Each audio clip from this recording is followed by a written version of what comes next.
कि यहाँ पे रोजगार भी मिले और नालंदा का एक प्रसिद्धि भी बढ़े, जो इसका जो गौरवशाली इतिहास है उस इतिहास को कैसे और ज़्यादा तक ले जाए, ये सब के लिए हम लोग काम करेंगे। मैं CPI-ML से हूँ और CPI-ML के ही स्टूडेंट विंग से आइसा से मैंने छात्र राजनीति से मैंने अपनी राजनीति की शुरुआत की थी 2007 से। और मैं नालंदा की तमाम जनता से ये कहूँगा कि 2024 का जो चुनाव है, इस चुनाव में ये तय होना है कि 2029 में फिर से चुनाव होगा कि नहीं। कोई डरा नहीं रहा हूँ, लेकिन जो सच्चाई हम लोग देख रहे हैं, टुकड़ों में देख रहे हैं, अगर उसको एक साथ आप लेकर के देखें तो आप समझ जाएंगे कि देश में क्या क्या चीज़ दांव पे लगा हुआ है। पहले के किसी भी लोकसभा चुनाव से ये लोकसभा चुनाव खास मायने में अलग है। 14 जो समानता का अधिकार देने वाला है उसका उल्लंघन नहीं तो क्या है। संविधान का जो प्रियम्बल है, प्रस्तावना है, उसकी आपने धज्जियां उड़ा दी है।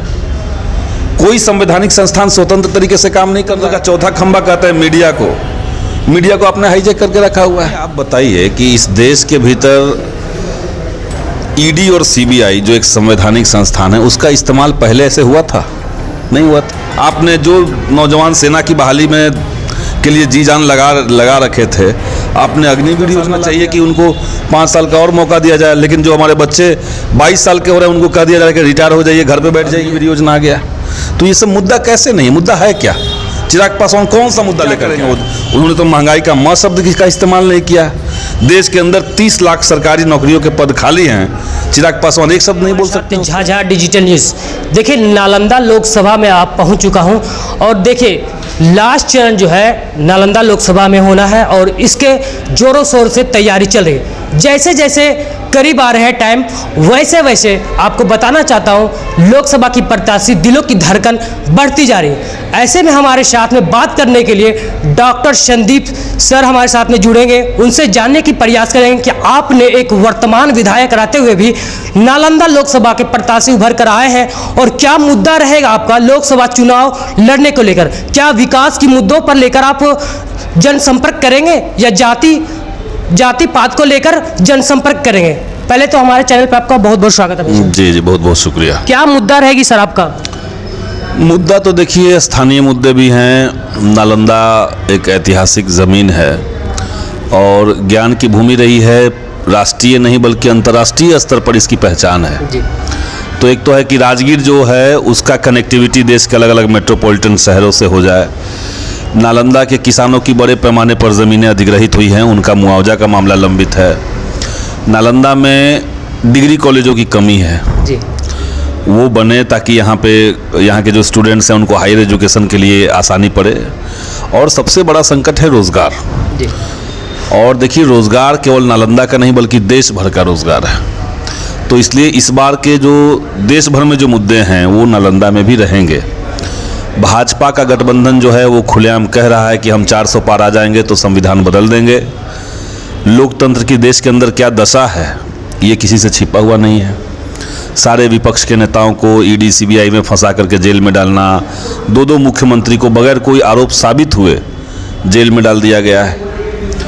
इलेक्टोरल बॉन्ड से चंदा BJP ने गलत तरीके से लिया और खाता फ्रीज हो गया कांग्रेस का।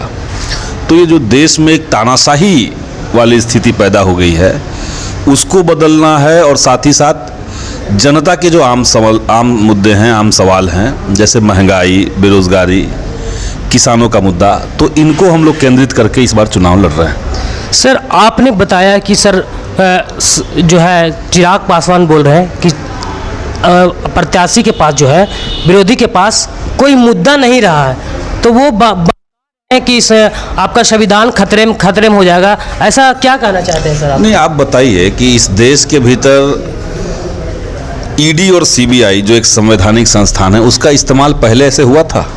नहीं हुआ था जी। हमने कहा कि इलेक्टोरल बॉन्ड से ये खुलासा हुआ कि कैसे जिन कंपनियों की आमदनी 2 करोड़ थी उसने 200 करोड़ BJP को चंदा दिया। बीफ एक्सपोर्ट करने वाली कंपनियों से BJP ने 250 करोड़ चंदा लिया। तो ये सब आप कर रहे हैं और खाता फ्रीज कर दिया आपने कांग्रेस का जी।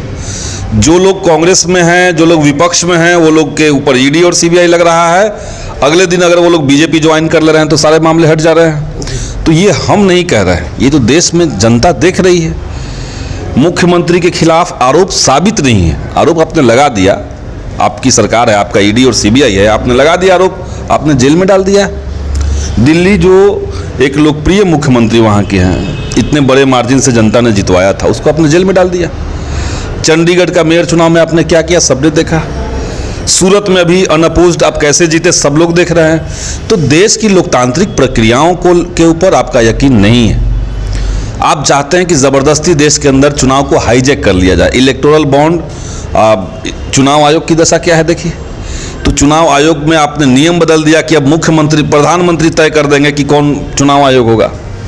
चीफ जस्टिस को आप धमकी भरा 600 लोगों का साइन करवा करके धमकी भरा पोस्ट देते हैं, चिट्ठी देते हैं और प्रधानमंत्री उसको ट्वीट करते हैं। तो हम जब कह रहे हैं कि देश का लोकतंत्र और संविधान खतरे में, तो सिर्फ कहने के लिए नहीं कह रहे हैं, ये देश की जनता को साफ साफ दिख रहा है। तो एक बात ये, अब चिराग पासवान को लग रहा है कि देश के अंदर मुद्दा ही नहीं इनको है। अरे मुद्दा महंगाई मुद्दा नहीं है क्या? जो देश के अंदर अमीरी गरीबी की खाई बढ़ रही है वो कोई मुद्दा नहीं है।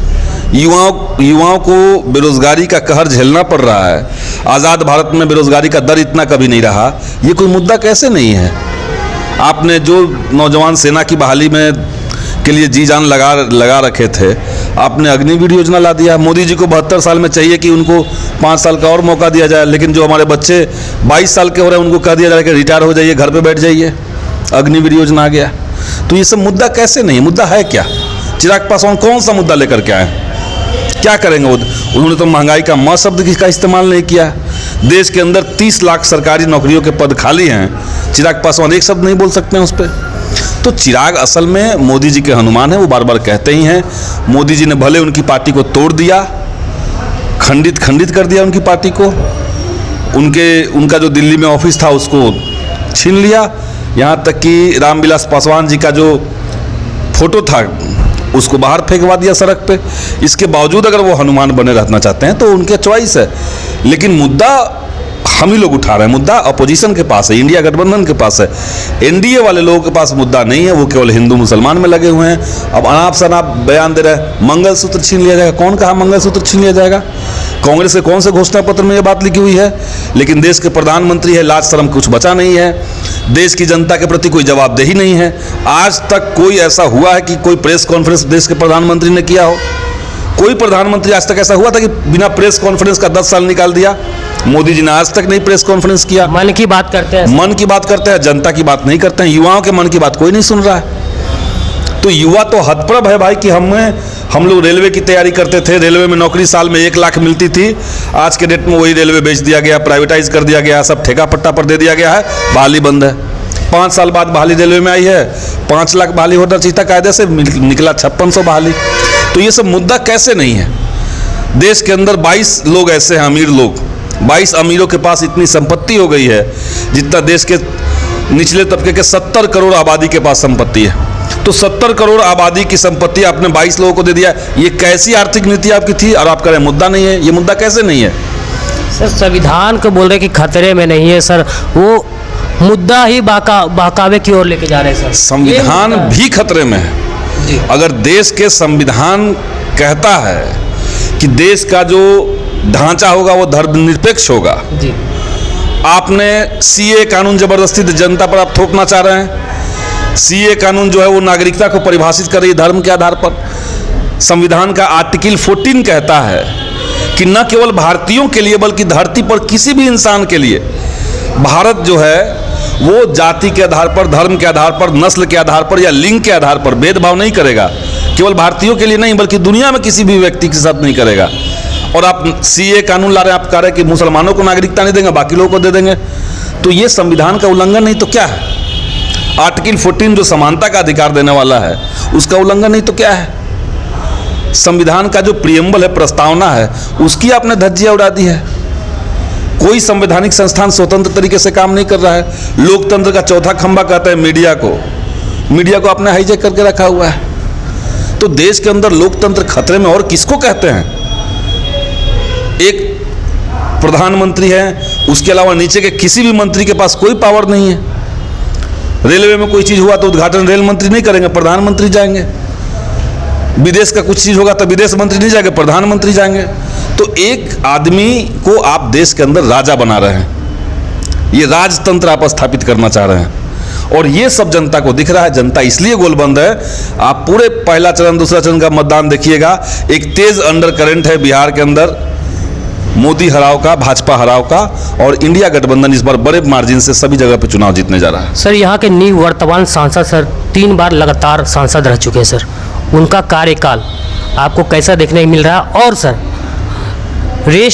रात्रि रेस का घोड़ा भी कहा जाता है सर, तो कैसे उनको मात दीजिएगा सर? क्या रणनीति बनाई है? हम क्या समझ रहे हैं वो इम्पोर्टेंट कम है। नालंदा की जनता कैसे उनको समझ रही है। 3 बार से सांसद महोदय हैं, और जनता जब भी उनके पास गई है कोई काम को लेकर के, कभी कोई मिलने गया है, तो उन्होंने एक ही बात कही है, आप हमें वोट थोड़ी दिए, आपने तो नीतीश जी को वोट दिया है, तो उनके पास जाइए। अब जनता हतप्रभ है कि भाई वोट तो हमने इन्हीं को दिया था, सांसद तो इन्हीं को बनाया हमने। देखिए, कोई भी जनता है वो अपने जनप्रतिनिधि से एक न्यूनतम उम्मीद लगाती है, और वो न्यूनतम उम्मीद है कि प्रतिनिधि उनके मुद्दों को लेकर के सदन में आवाज़ उठाएं। ये होता है, सबका होता है। हमने आपको लोकसभा के लिए चुना, आप लोकसभा में हमारा मुद्दा उठाइए। हमने आपको विधानसभा में चुना, आपने विधानसभा में आप हमारा मुद्दा उठाइए।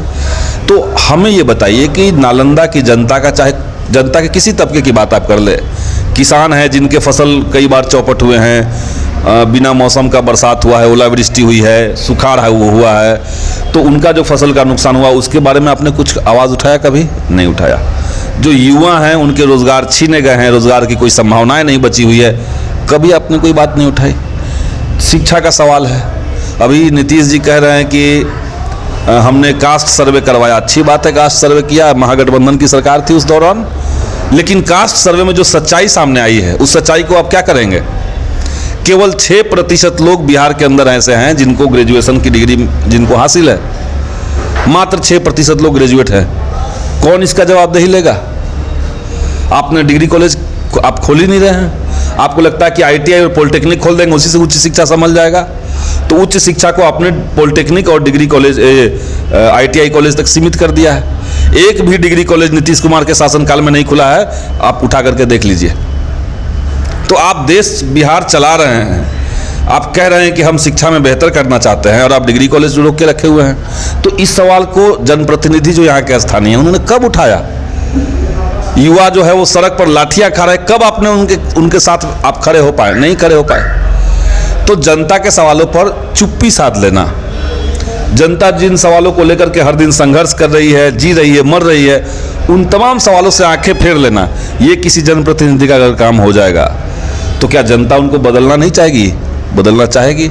इसीलिए इस बार नालंदा के भीतर बदलाव की लहर है, और ये लहर जैसे जैसे चुनाव आएगा ये लहर जो है वो तूफान में बदल जाएगा। सर, आप एक वर्तमान विधायक है सर, और लोकसभा का चुनाव लड़े सर, बिहार में आप घूम रहे, क्या क्या पसंद आपको अभी तक आया सर खाने को लेकर? खाने को लेकर के तो खाने में मेरा बहुत ज़्यादा चॉइस नहीं है। हम सर्वाहारी हैं, हर तरह के खाना खा लेते हैं। पहले करेला नहीं खाते थे, अब तो करेला भी खूब खाते हैं। जी। तो खाना हम सब तरह का खाते हैं। करेला आप खा रहे सर, क्या लगता है इस बार जो विरोधी की कड़वा टक्कर होगी या कुछ और टक्कर होगी सर? ना, विरोधी का क्या है, विरोधी जो लोग हैं वो है, हम लोग को विरोधियों से मतलब नहीं है। हम लोग जनता से सीधे कनेक्ट करने वाले लोग हैं। और खाने में मेरा एक चीज़ और है कि अगर हमको 2-3 दिन लगातार चावल नहीं मिला तो हम बीमार पड़ जाते हैं जी। तो ये एक है मेरे साथ। एक सवाल है सर, मनीष कश्यप जो है सर बीजेपी में शामिल हुआ, कितना टक्कर दे पाएगी RJD को? लगता है बार बार उठती की टक्कर वक्कर नहीं देगा। देखिए, मनीष कश्यप को हम आज से नहीं जान रहे हैं।